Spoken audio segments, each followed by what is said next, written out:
Čo keď niečo povedať chcem, moje slova berieš ako zlý sen. Svoje myšlienky a pocity nechcem skrývať, chcem ti o nich stále povedať, bez toho, aby si mi na oplátku ublížil. Že tvoje cesty krížim slovami, ktoré sú vraj bojom proti tebe. A pritom ťa tak milujem, keď otvorím srdce, idem sama proti sebe. Hádaš sa so mnou na mojich pocitoch a pritom je to o úprimných citoch. Nechcem ti ublížiť, neubližuj ani ty mne. Žijme pre seba každý okamih, lebo dnes tu sme a zajtra tu byť nemusíme.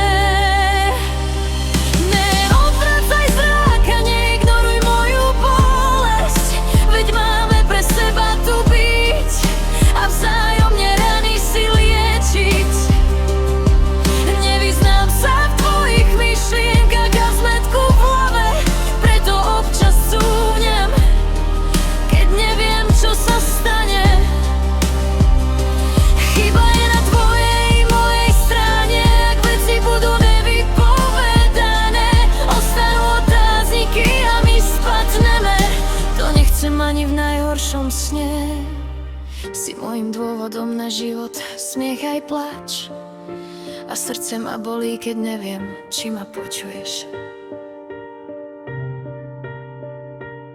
Keď moje slova ostávajú visieť vo vzduchu a ja neviem, kam ich mám uložiť, lebo s toľkými otáznikmi je pre ma ťažké žiť. Keď láska, ktorú cítim, naráža na múry ticha, keď moje vypočuj ma znie späť ako výčitka. A ja sa bojím urobiť ďalší krok, aby som ťa ešte viac nestratila a mohla byť blízko. Nechcem bojovať slovami, len sa dotknúť tvojej duše, pochopiť, čo v tebe horí, keď sa mi vzdialuješ čoraz tichšie. A chcú v ňom, nie je to útek, je to strach, že ťa stratím, že v tom chaose myšlienok sa nedokážem vrátiť.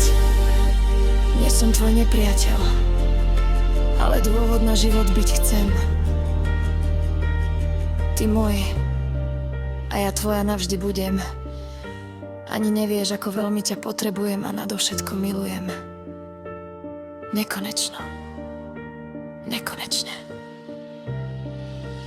Viac ako seba.